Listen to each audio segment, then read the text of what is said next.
नरेंद्र का गोवा का बाजार अनुभव।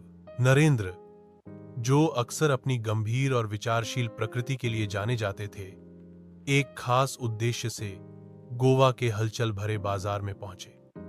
वह यहां कुछ खोजने आए थे, लेकिन कोई भौतिक वस्तु नहीं, बल्कि एक भावना, लोगों की खुशी और जीवंतता। उनकी सरकार के कई सफल कार्यकाल के बाद नरेंद्र कुछ समय के लिए सार्वजनिक जीवन की भागदौड़ से दूर व्यक्तिगत चिंतन और प्रेरणा की तलाश में थे। बाजार में कदम रखते ही रंगों, ध्वनियों और सुगंधों का एक विस्फोट हुआ। ताजी समुद्री मछली की महक, मसालों की तेज गंध और फूलों की मीठी खुशबू हवा में घुल गई थी। हर नुक्कड़ से विक्रेताओं की आवाजें आ रही थीं, जो अपने सामान का बखान कर रहे थे।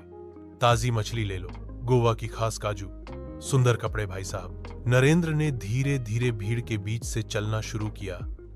उनके चेहरे पर एक हल्की मुस्कान थी। उन्होंने एक महिला को देखा जो बड़ी कुशलता से नारियल छील रही थी। उसकी उंगलियां इतनी तेजी से चल रही थीं कि मानो कोई मशीन हो।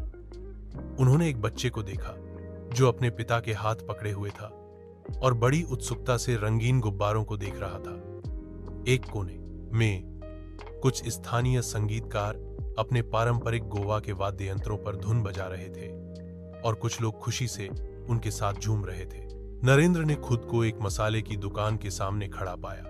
दुकान का मालिक, एक बूढ़ा व्यक्ति जिसकी आंखों में जीवन भर का अनुभव था, उन्हें देखकर मुस्कुराया। आइए साहब, आपको कौन सा मसाला चाहिए?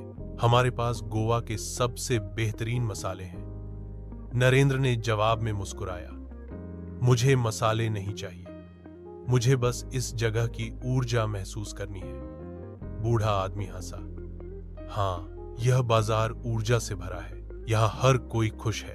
आगे बढ़ते हुए नरेंद्र ने देखा कि कैसे लोग छोटे छोटे पलों में खुशी ढूंढ रहे थे। एक लड़की अपने दोस्तों के साथ एक आइसक्रीम साझा कर रही थी और खिलखिला रही थी।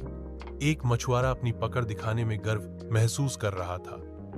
हर चेहरा, हर गतिविधि कहीं न कहीं खुशी और संतोष को दर्शा रही थी। जैसे जैसे शाम ढलने लगी और बाजार की रोशनी जगमगाने लगी, नरेंद्र ने महसूस किया कि उन्हें वह मिल गया है जिसकी उन्हें तलाश थी।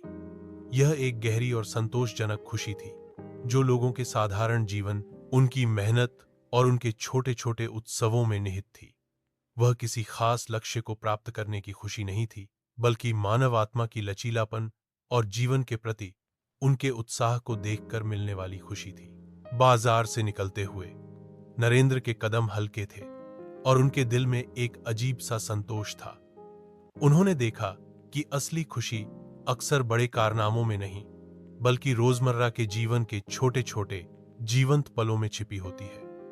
गोवा के इस बाजार ने उन्हें एक नया दृष्टिकोण दिया था, एक ऐसी खुशी जो लोगों के बीच उनके साधारण जीवन की हलचल में पनपती है। क्या आप कोई और कहानी चाहते हैं या किसी और विषय पर